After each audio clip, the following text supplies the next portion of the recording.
How to use Canva QR Code Generator feature. To use this feature, first of all, make sure that you have copied your URL or link of any specific sites or even your profiles.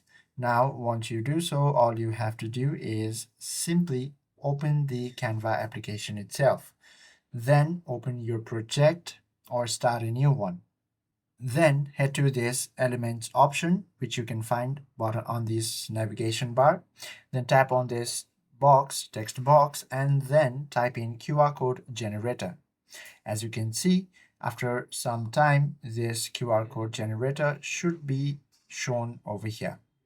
Now you simply have to paste that copied URL over here and then simply tap on this generate code option and your QR code will be generated. As you can see, now you can move this and put this anywhere on your project.